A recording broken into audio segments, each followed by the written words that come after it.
So if you look up at the night sky, Assuming you have a clear view, yeah. right, yeah, away from all the city light pollution, if you look up and locate the Big Dipper, you can actually follow the arc of its handle right to this like really brilliant pulsing orange-red star. Astronomers actually have a saying for it, arc to Arcturus. Yes, exactly. It's this massive beacon in the northern celestial hemisphere. And, you know, for an astrophysicist, it's just a red giant. Right, it's just moving aggressively through the galactic plane. Yeah, a celestial body millions of miles across, entirely fueled by fusing plasma. You look at it and you just see the measurable, predictable mechanics of a three-dimensional universe. Which is honestly a very comforting framework. I mean, it relies entirely on observable data points, right? Right. You can calculate its mass, you can track its trajectory, measure its thermal output. It just fits so neatly into the parameters of our current scientific paradigm. It really does, but the moment you step outside that paradigm, and this is what we're doing today, when you delve into the esoteric traditions, the channeled texts, and like the broader New Age cosmologies we are examining in this deep dive. That red giant ceases to be just a sphere of burning gas. Exactly. It completely transforms into an origin point because the texts we are diving into today propose that Arcturus is actually the central hub for one of the most highly advanced, spiritually evolved, multidimensional civilizations in our entire galaxy. And we really need to emphasize here, we aren't just talking about, like, biological aliens with better spaceships. No, not at all. We are talking about a civilization that has fundamentally mastered the architecture of consciousness itself. Right. And that requires a massive cognitive shift from you, the listener, because we are moving completely away from standard stellar mechanics here. Yeah, we're venturing into a rigorously detailed, highly systematic framework of multidimensional physics. And it's important to note the source material doesn't present this as just some, superficial sci-fi fantasy. No, it operates as a totally cohesive cosmology. It comes complete with its own specific energetic anatomy, a societal blueprint, and a really complex evolutionary timeline. Okay, so let's unpack this, because our mission for today's deep dive is to basically tear this framework apart and see how it actually operates. Break down the mechanics of. Exactly.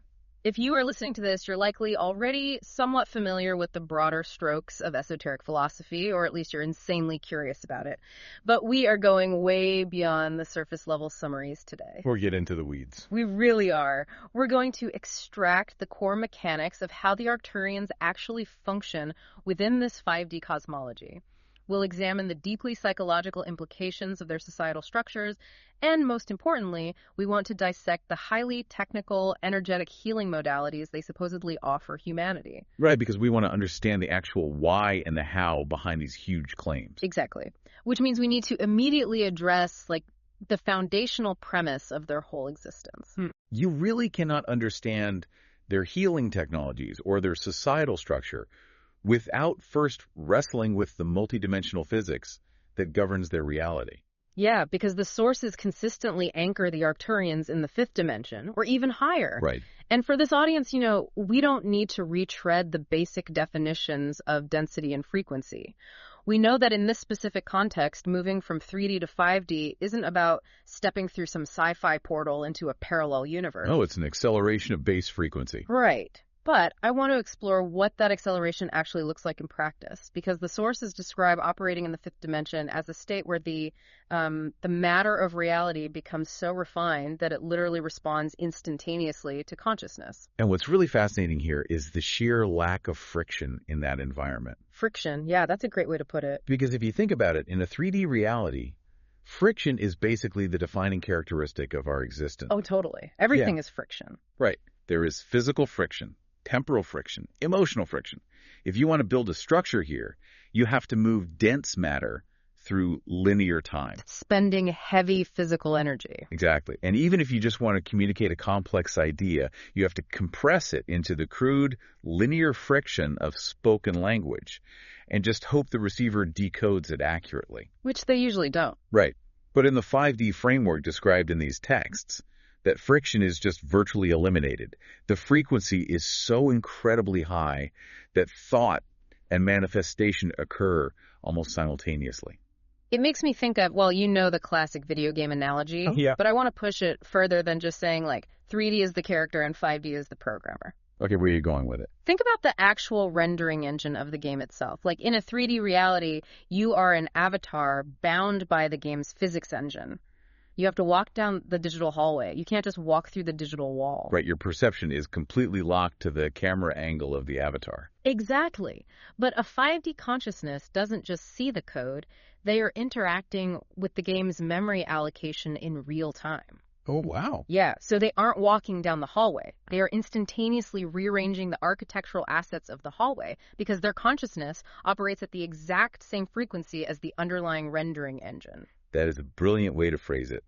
I would actually take that analogy just a step further to capture the specific mechanics the texts are describing. Yeah. It's not just that they are rearranging the assets, it's that they realize they actually are the assets and the avatar and the underlying code all at the exact same time. Oh, I see. So the separation between the observer and the environment just totally collapses. Exactly. They possess this multidimensional perspective where they are intimately, energetically entangled with the very fabric of their reality. And that profound lack of separation leads us directly into one of the most honestly perplexing contradictions in the source material. You're talking about how human beings actually perceive them. Yes, the physical descriptions. Because this is where channeled material always gets so messy, and I really want to hold the source's feet to the fire here. Let's do it. Because if you are a 5D entity like a literal light body operating without any of that dense friction of biological matter, Yeah. you shouldn't have a fixed physical shell. Logically, no. Right. Yet the texts are completely all over the map. Some accounts describe them purely as these luminous, ethereal entities, just formless, shifting geometry. Right. But then you have incredibly specific biological accounts. Tall, slender beings with pale greenish-blue skin. Large almond-shaped eyes, usually dark brown or black. Yes, and the very specific detail of possessing exactly 3 fingers on each hand. Right, it's so specific. And just to throw a massive wrench into it, other accounts describe them as being surprisingly short, like only 3 to 4 feet tall. Yeah, that variation is huge. So how does the esoteric framework reconcile a formless light body with a 3-fingered green-skinned humanoid? Is this just, contradictory channeling, or is there a mechanical explanation for this? There is actually a highly technical mechanistic explanation in the texts, and it revolves entirely around the concept of downstepping frequency. Downstepping. Okay.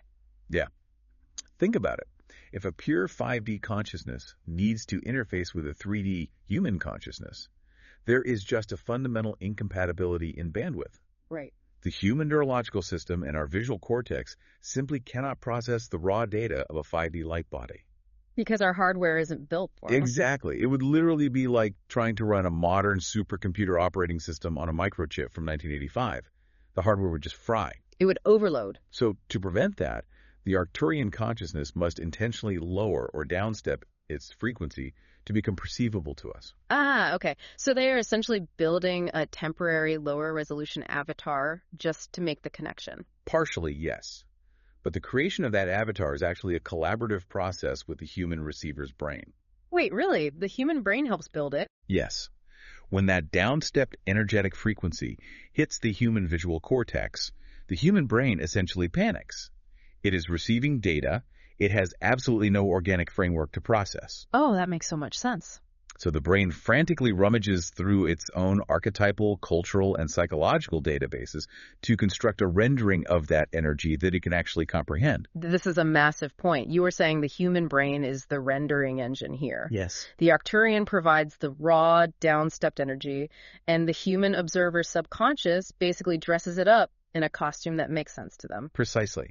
If the human receiver has a deep archetypal framework for, say, angelic beings, their brain might render the Arcturian as a being of pure, blinding light or geometric perfection. Right. But if the human has been heavily exposed to the cultural zeitgeist of extraterrestrials, their brain might pull from that visual vocabulary and render the classic tall alien with almond eyes. What about the height differences, though, the tall versus short accounts? Those variations could correspond to the specific energetic weight or the intention of the interaction. Like how? Well, a highly protective or authoritative transmission might render as very tall to the human mind. But a highly concentrated, super technical transmission might render as short and dense. Oh, wow. And the 3 fingers? That might not be a literal biological reality at all. It could just be an archetypal translation of a triadic energetic frequency. Like the concept of unity or multidimensional balance. Exactly. The human 3D brain visually interprets that energetic concept as a physical appendage. That makes the contradictions incredibly logical within the established physics of the text. It's basically phenomenology. Completely. We aren't seeing them as they are. We are seeing the shadow they cast as they intersect with our dimension, and that shadow is heavily colored by our own perceptual limitations. Right. Which forces us to look past the physical descriptions entirely and focus on their actual societal architecture. Because that's where the real differences are. Yeah. If a species has completely transcended the dense friction of biology and operates as pure consciousness, the text suggests they have also completely eradicated the dense psychological friction of humanity. Namely, the ego. The ego, yes. Let's get into that. The eradication of the ego is really the foundational pillar of Arcturian society as described in the source material. Right. We are examining a civilization that has systematically evolved past comparison, past jealousy, greed, and the pursuit of personal dominance. They operate in a state of absolute unity, which the texts define as a collective consciousness. And I have to push back hard on this concept. I knew you would. Well, because whenever esoteric texts bring up collective consciousness, human readers immediately project this dystopian filter right over it. Of course, we think of the Borg from Star Trek. Yes, the Borg. We think of these terrifying insectoid hive minds where individuality is violently erased in favor of the swarm. If I am an Arcturian and I am permanently plugged into this oversoul, do I still exist as an individual? Or am I just some mindless node in a cosmic supercomputer? It's a vital question. And the sources are actually highly sensitive to that specific human fear, and they address it directly. Okay, what are they saying? The Arcturian collective consciousness is not a loss of individuality. It is the expansion of it. The expansion of it. Yeah. The texts argue that the human ego is actually a restriction. It builds a walled garden around the self, totally cutting you off from the broader reality. Right. In the Arcturian framework, operating within the oversoul means that while you retain your unique personality, your specific energetic signature, and your independent thought processes, your awareness is simultaneously distributed across the entire collective. I want to build an analogy for this because distributed awareness is honestly really tough to conceptualize. It is. Okay, imagine a symphony orchestra. In a 3D ego-driven environment, you have 100 musicians, but they are all essentially competing. The violinist is playing a little louder to outshine the cellist. The percussionist is trying to drive the tempo. It's just chaotic friction. Right. Everyone wants to be the soloist. Exactly. But in the Arcturian model, every musician still plays their specific instrument. They retain their individual function and their totally unique sound, but they share a single unified consciousness regarding the music itself. I like that. So the violinist can literally feel the cellist's intention before the bow even strikes the string.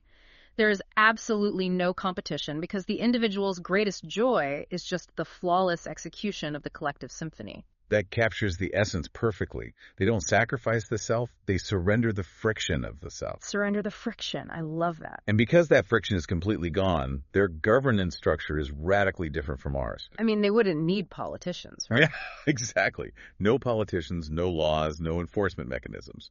The texts state their society is governed by elders. But govern is almost the wrong word, isn't it? It really is. These elders do not wield authority through force or economic leverage or inherited power. Right. The texts say it's a pure meritocracy based entirely on vibrational frequency. Yes. The elders are respected solely because they possess the most advanced knowledge, the absolute deepest multidimensional wisdom, and the highest energetic resonance. The society naturally aligns itself to the highest frequency. It's like how iron filings naturally align to a magnet. It doesn't require a police force to make the iron filings comply. It's an energetic inevitability. That's exactly it. And that level of spiritual evolution has profound biological, or I guess post-biological implications. Because they don't get sick. Right. The source material highlights that because they exist in this frictionless high-frequency state, they have completely eradicated disease. Which is wild to think about. Well, illness, in this esoteric framework, is viewed as a manifestation of discordant energy.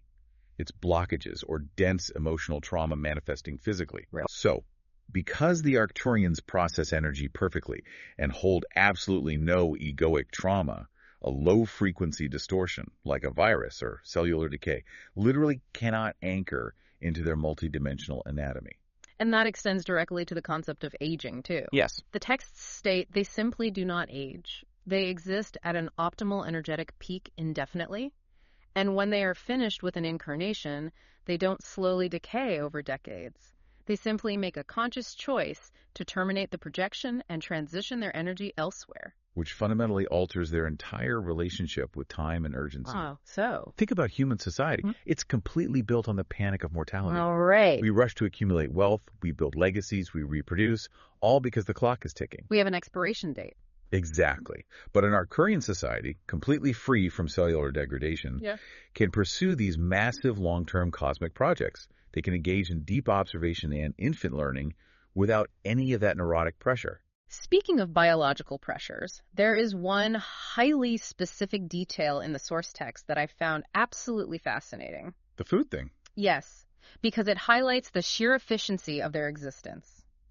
The texts claim they do not consume solid food. Right. Now, if you just pause and think about what that actually means for a civilization, I mean, no agriculture, no supply chains for food distribution, no culinary culture, and no dense digestive systems. It changes everything. It really does. Instead, the sources say they are sustained by absorbing this, quote, effervescent liquid. Yes. But I have to ask, why even consume a liquid if you are fundamentally a light body? It is entirely a question of energetic metabolism. Okay. Even a high-frequency system requires an exchange of energy to function dynamically within an environment. Right. Thermodynamics, basically. Exactly. Now, solid food is incredibly dense.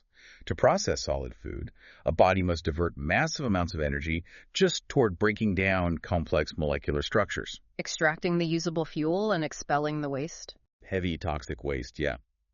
For a 5D entity, introducing dense matter into their system would act like a literal anchor.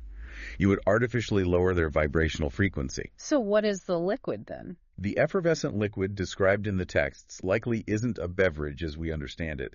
It's more likely a highly concentrated, physically manifested form of pure prana, or life force energy. Oh, I see. It totally bypasses the need for gross digestion and is instantly metabolized by their energetic circuitry. Here's where it gets really interesting, though, because that concept of total frictionless efficiency just seamlessly transitions into how the texts describe Arcturian technology. Yes, their tech is fascinating. In our 3D world, technology is generally clunky, it's inorganic, and it's deeply separated from the user. Like, you hold a phone in your hand. You are not the phone. Right. But the Arcturian technology presented in the sources completely blurs the line between the biological, the energetic, and the conscious. Because they do not recognize the artificial boundary humans have drawn between science and spirituality. They see them as the same thing. Exactly. To an Arcturian intellect, the laws of physics and the laws of spiritual evolution are the exact same mechanism, just viewed from different angles. Right. So their technology is conscious. The texts describe ships and healing chambers that interface directly with the user's quantum field. So there are no control panels? No, you don't push buttons. You merge your consciousness with the technological matrix, and it simply responds to your energetic intent.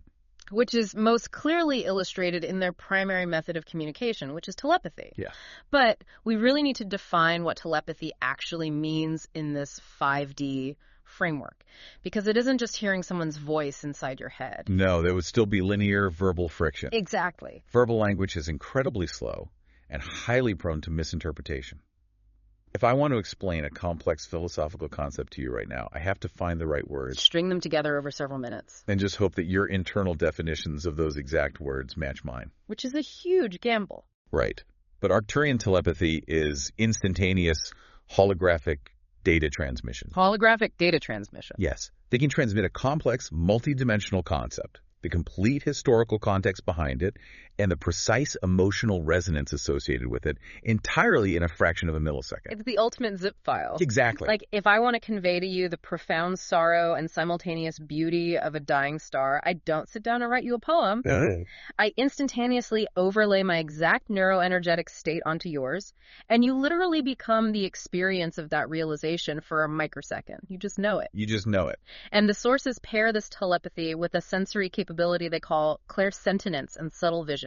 Yes. The text says they can literally feel or perceive reality with the back of their heads. This points to the concept of spherical, or 360-degree multidimensional awareness. Right, because human senses are so directional. Highly localized. Our eyes point forward. Our ears collect sound waves from the sides.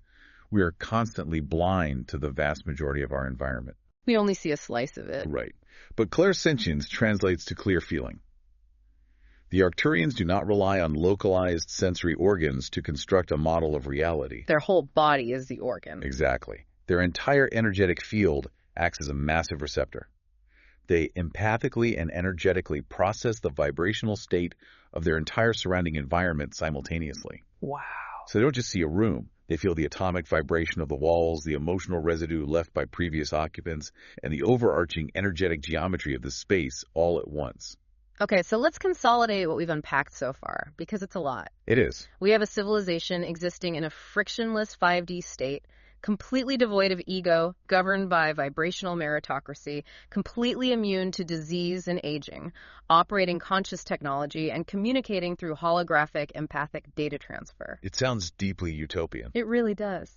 But a society possessing that level of mastery doesn't just sit in the Booth's constellation meditating on their own perfection forever. No, they don't. The texts introduce an outward focus, which is exactly where this vast cosmology suddenly intersects with human history. Right. The source material positions the Arcturians not just as distant observers, but as active, highly benevolent guardians of the Earth and the broader solar system. Yes. Their relationship to humanity is described as deeply ancient, deeply compassionate, and fundamentally non-judgmental. Which, if we are being totally objective here, is a staggering claim. How so? Well, think about it. If you have spherical, multidimensional awareness and you are constantly monitoring human history, I mean, the wars, the cruelty, the systemic greed, the environmental destruction. It's a lot of density. Right. Remaining non-judgmental seems completely impossible to me. How do they watch the 20th century on Earth and not intervene out of sheer disgust? Because disgust is an egoic reaction, and it's based on a very limited linear perspective of time. Okay. The Arcturians do not view human history as a series of isolated tragedies. They view it as the chaotic, dense, but absolutely necessary friction required for a species to actually evolve its consciousness. So they see the bigger picture. They see humanity in its infancy. You don't feel disgust when a toddler throws a massive tantrum or breaks a toy. Oh, you just understand it is a developmental stage. Exactly. Their compassion is rooted in their ability to see the ultimate trajectory of the human soul, way beyond the temporary violence of the 3D experience. But this leads directly to, the most glaring paradox in the entire text. I was honestly arguing with the material the whole time I was reading it. About intervention. Yes.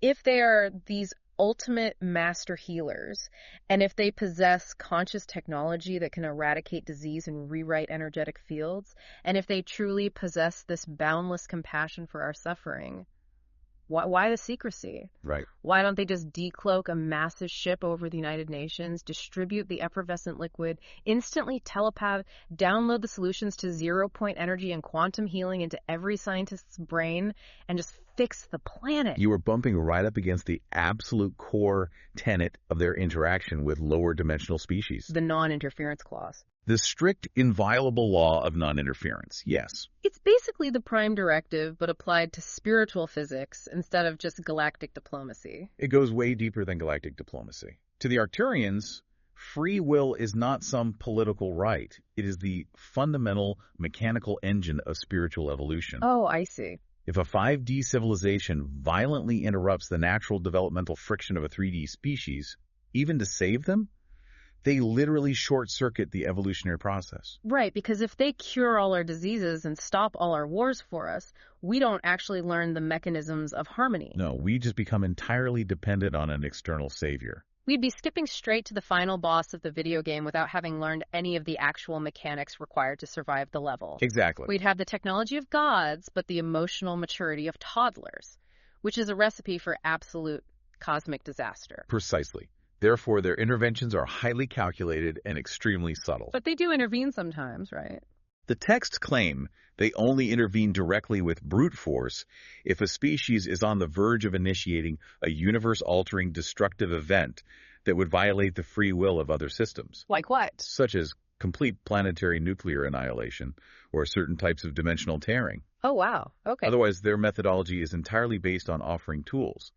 They beam high-frequency wisdom, they provide energetic blueprints for those who are sensitive enough to receive them, but they never, ever force compliance. The human has to actively choose to tune into the frequency. Exactly. But the text introduces a mechanism that totally bypasses the need for external ships entirely. What if the tools aren't just being broadcast from the stars? What if the intervention is internal? Ah, the star seeds. Yes. The sources dedicate a massive amount of material to the concept of the Arcturian starseed. And this is exactly where the cosmology becomes intensely personal for you, the listener. The starseed concept is a really brilliant piece of esoteric psychology. Can you define it for us?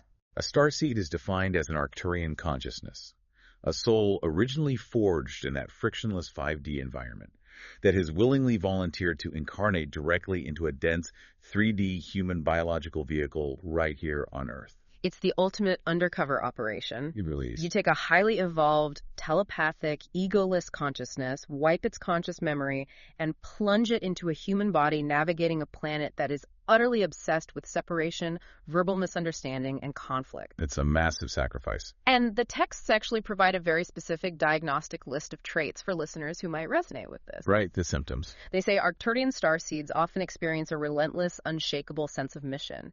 It's this feeling that they are here to perform a specific energetic task, usually related to healing or guiding others. And they possess innate esoteric knowledge. Right. They understand complex spiritual laws instinctively without ever needing a guru to explain them. But the most defining and honestly often the most painful characteristic highlighted in the sources is the profound lifelong sense of alienation. Yes, a deep-seated feeling of just not belonging on Earth. And if you look at the mechanics we've just laid out, that alienation isn't just psychological angst. It's a symptom of incompatible physics. The hardware issue again? Exactly. Imagine being the operating system of a quantum supercomputer forced to boot up on a dial-up modem from the 1990s. Oh, that sounds agonizing. The hardware is incredibly restrictive. The bandwidth is agonizingly slow. You are used to spherical, 360-degree telepathic empathy, and suddenly you are trapped in a meat suit where people constantly lie to you using their mouths. And you can feel the energetic dissonance of their lies, but you have no culturally acceptable way to process it. It would be incredibly traumatizing. Which is exactly why the Arcturians offer highly specific, technical, energetic support systems. Because Earth's dense 3D frequency is currently undergoing an intense period of acceleration. What the esoteric community calls the ascension process. Right. And the friction between the incoming high-frequency cosmic energy and the dense traumatized human biological field creates massive energetic blowouts.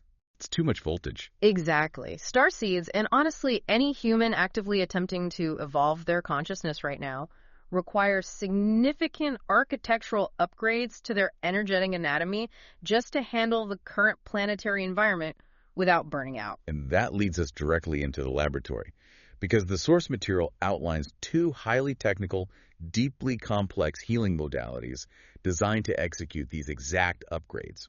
Let's start by dissecting the first one, the Krystic Chakra Unification Attunement. To really understand the necessity of this attunement, we must first look at the baseline human energetic anatomy. Okay, lay it out for us. Most listeners are already aware of the traditional 7-chakra system. You know, the distinct energy centers running from the root at the base of the spine up to the crown at the top of the head. Right. Standard energetic anatomy. Well, in a 3D paradigm, these chakras often function as isolated, highly segmented valves. They act like independent, clunky batteries. Like, you might have a hyperactive mental body, so your third eye battery is running incredibly hot, but your root battery, your actual sense of physical grounding and safety, is just completely drained. Unbalanced. Yeah, the system is totally compartmentalized, which means it's prone to bottlenecks and catastrophic failure when it's introduced to high voltage. And that's why the Krystic Chakra unification is not about simply clearing or balancing these 7 independent valves. It's way more structural than that. Yes. Yeah. The Arcturian modality involves a fundamental rewiring of the esoteric anatomy. The texts state that this attunement actually expands the vertical axis of the individual's energy field. Expands it how? It activates and integrates dimensional chakras above and below the physical body. Specifically, it highlights the soul star chakra, located roughly 6 inches above the head, and the earth star chakra, located beneath the feet, physically anchoring into the planetary grid. So you are basically adding massive new grounding and receiving nodes to the circuitry. But the unification part is the key. The analogy of the batteries is really helpful here. Instead of 7 separate batteries with their own distinct valves, this attunement supposedly dissolves the membranes between the chakras. It rewires the entire vertical axis into a single, unified, high-voltage, continuous pillar of light. You achieve energetic superconductivity. Superconductivity is the exact right word. And the texts are very precise about the functional benefits of achieving this superconductive state. It is not just about feeling peaceful. No, it is about mechanical capacity. The first primary benefit listed is the ability to, quote, handle higher spiritual frequencies. I want to interrogate that. What does handling higher frequency actually mean in the day-to-day life of a practitioner? Well, consider the massive influx of spiritual or cosmic energy currently bombarding the planet according to the sources. Right. If a person with a totally compartmentalized blocked chakra system is hit with a massive wave of high-frequency energy, the energy hits the bottlenecks. Because it has nowhere to flow. Exactly. And it manifests as severe physical exhaustion, sudden severe anxiety, emotional breakdowns, or even physiological symptoms like intense migraines. Wow. The system simply cannot metabolize the voltage. But a unified pillar of light acts as a massive energetic lightning rod. So it just flows right through. Yes. It allows the intense frequencies to enter through the soul star, pass fluidly through the entire body without hitting a single valve or blockage, and ground safely into the Earth star. The individual becomes a seamless conduit rather than a dam. You massively increase your bandwidth. Precisely. And the second benefit the text explores is enhanced energy body functioning, specifically noting that the aura and meridian systems become fluid and self-balancing. Think about the fluid dynamics of esoteric energy. Okay. In a segmented system, if you experience a severe emotional shock, say a sudden brutal betrayal, that dense energy slams into your heart chakra and just gets launched there. It creates an energetic cyst. Exactly. But in a unified system, the impact of that betrayal doesn't get trapped in one location. Because the membranes are dissolved. Right. The unified field immediately distributes the dense energy across the entire spectrum of the aura, diluting its impact, metabolizing the data, and self-correcting the balance instantly. The system literally becomes auto-regulating. Yes. It's like having an incredibly advanced immune system, but for your emotional and energetic body. That's a great analogy. The third major benefit the sources claim is alignment with soul purpose. It says that a unified field makes it incredibly easy to discern and follow your true path. Which sounds a bit abstract. It does. Connecting esoteric fluid dynamics to, career or life choices seems like a huge leap, but if you look at the mechanics of it, it actually tracks perfectly. It tracks because confusion is a direct byproduct of energetic friction. Right. If your energy centers are separated, your internal guidance systems are constantly competing with each other. Your root chakra is screaming for financial security, your solar plexus is desperately demanding social status, while your heart and crown chakras are gently pulling you toward a quiet life of service. You are paralyzed by the conflicting signals. Entirely paralyzed. But when the chakras unify into a single field, those competing agendas dissolve. The static is eliminated. The overriding voice of your higher self, or your core multidimensional intent, basically becomes the only signal broadcasting through the system. Exactly. The unification attunement essentially clears out the noise by flooding the system with high-frequency energy from a divine or angelic source. And it builds a brilliant, coherent sphere of light around the practitioner. And the texts emphasize that this sphere provides immense psychic protection. Right. It's a frictionless shield. The unconscious, chaotic, or negative energy of the 3D world simply slides off the unified field because there are absolutely no jagged edges or open valves for it to latch onto. However, this presents a massive operational problem. Oh. Yes. What happens when a practitioner, particularly a highly sensitive starseed, is already deeply compromised? I see. What if the psychic debris, the empathic exhaustion, and the energetic attachments have already infiltrated the system before the unification process can be initiated? Right. A frictionless shield is completely useless if the parasite is already inside the host. Exactly the problem. You can't just put a fresh coat of paint over a house that's entirely infested with termites. You can't. And the Arcturians understand this, which is why the sources detail a second, significantly more aggressive protocol. If the unification attunement is the architectural upgrade, the second protocol, is the surgical extraction. It is called the Krystic Arcturian entity removal. And we must approach this with clinical precision because the terminology used in the texts can be extremely intimidating. Entity removal sounds like a medieval exorcism. It really does. But in the Arcturian framework, it is a highly sophisticated, high-frequency quantum clearing technique. Let's relate this directly to the listener right now. Let's do it. Because the texts provide very specific diagnostic criteria to determine if your system is compromised. The sources say this protocol is completely necessary if you are experiencing a persistent, crushing energetic heaviness that just doesn't correlate to your physical health. Right. Or if you are trapped in relentless emotional looping. What does that look like? Where your mind forces you to have the exact same imaginary argument or relive the same trauma for days on end without any resolution. Oh, yeah.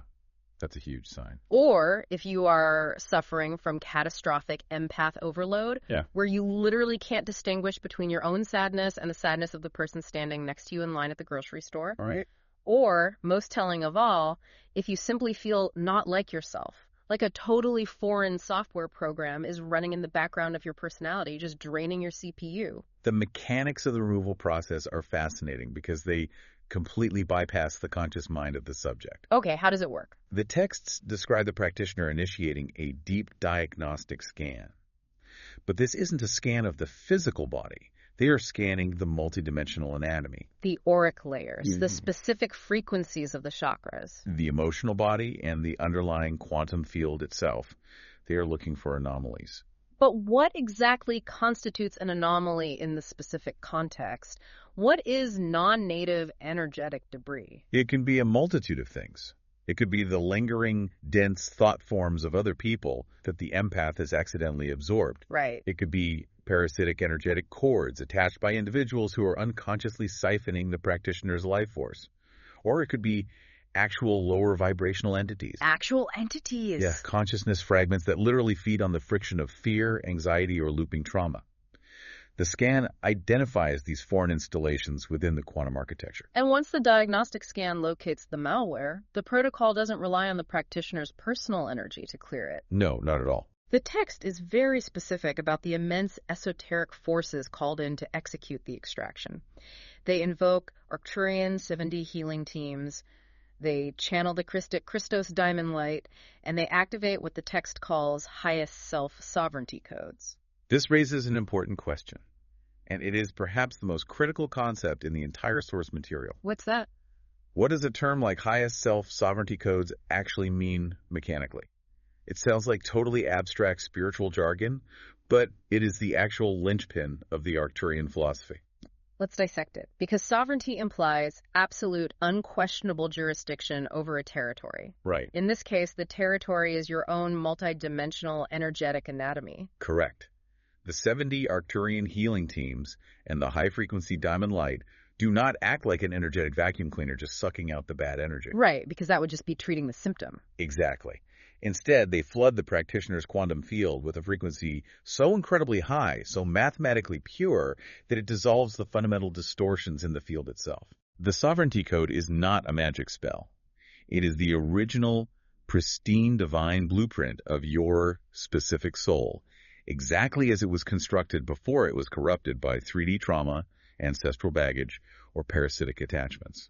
I'd actually push that analogy further. Activating the sovereignty codes is literally executing a factory reset on your spiritual hard drive. A factory reset. You are totally reinstalling the core operating system. And when the original uncorrupted blueprint is activated, all the malware, all the third-party apps draining your battery, and all the non-native entity attachments simply cannot exist in that frequency. Right. They aren't forcefully ripped out. The environment simply becomes entirely inhospitable to them, and they just dissolve or detach instantly. And the aftermath of this factory reset is profound. The texts claim the individual experiences an immediate return to deep emotional calm. Because the static is gone. Because the static of foreign energy is gone, their internal intuition becomes razor sharp. But above all else, they experience a massive return of self-authority. Yep. And the texts emphasize repeatedly that this entire surgical process is inherently gentle. The Arcturians are not violating the individual space. It is a completely sovereign process where the human remains in full conscious control of their energy at all times. Because that brings us right back to the prime directive. They respect free will above all else. Always. The Arcturian 7D teams provide the Krystic light, they assist in the diagnostic scan, they hold the energetic scaffolding in place, but they cannot force the reset. No, they can't. The human subject has to consciously grant permission. You have to actively choose to release the trauma and claim your sovereignty. The Arcturians are simply providing the operating room. You are the one actually performing the surgery on yourself. Which is the absolute ultimate expression of their non-interference policy. They provide the highest possible technology, but insist that the human takes total responsibility for wielding it. So what does this all mean? We have traversed an absolutely massive cosmological landscape today. You really have. We started by looking at that measurable red giant star, Arcturus, and we totally decoded the vast channeled framework detailing a 5D civilization that supposedly operates behind it. Right. We unpacked the mechanics of an ageless telepathic society that has eradicated disease and transcended the dense friction of the human ego to live in a unified, frictionless state of symphonic consciousness. We analyzed their complex, seemingly paradoxical role as the silent, compassionate guardians of Earth, completely bound by the strict spiritual physics of non-interference. And then we took that sweeping macro-level cosmology and drove it down to the micro-level, the intensely personal, esoteric anatomy of you, the listener. We examined the psychological friction of the Arcturian starseed incarnated in 3D density. We deconstructed the fluid dynamics of the Krystic Chakra unification, showing exactly how it expands the energetic circuit to include the Sol and Earth stars to metabolize higher frequencies. And finally, we detailed the quantum mechanics of the entity removal protocol. A process designed not just to clear debris, but to execute a spiritual factory reset, returning the individual to their pristine original blueprint. It is, without question, one of the most comprehensive, mechanically detailed blueprints for spiritual evolution available in the esoteric source material. It really is unparalleled in its detail. But as we bring this deep dive to a close, I want to leave you, the listener, with a final, somewhat provocative concept to mull over. A thought that builds heavily on the mechanics we've just spent the last hour dissecting. Okay, lay on us. Consider the source material's relentless emphasis on those highest self-sovereignty codes, combined with the Arcturians' unbreakable law of non-interference. Right. If the ultimate mechanical goal of these incredibly advanced 5D healing modalities is simply to activate your own intrinsic sovereignty codes, if the entire purpose of the Krystic Diamond Light is just to clear the static so you can remember your own divine blueprint and become completely spiritually autonomous, then true enlightenment isn't about being miraculously rescued by a fleet of benevolent extraterrestrials. It's not about rescue at all. Exactly. Instead, the ultimate purpose of the Arcturians' guidance, all of their instantaneous telepathic wisdom, and all of their sophisticated quantum light technologies, is to eventually render themselves entirely obsolete. Wow. Obsolete. Yes. Their greatest cosmic success would be the day you no longer need to look up at the constellation Bodas for help, leaving you as the fully awakened, unified, and completely sovereign architect of your own multidimensional universe.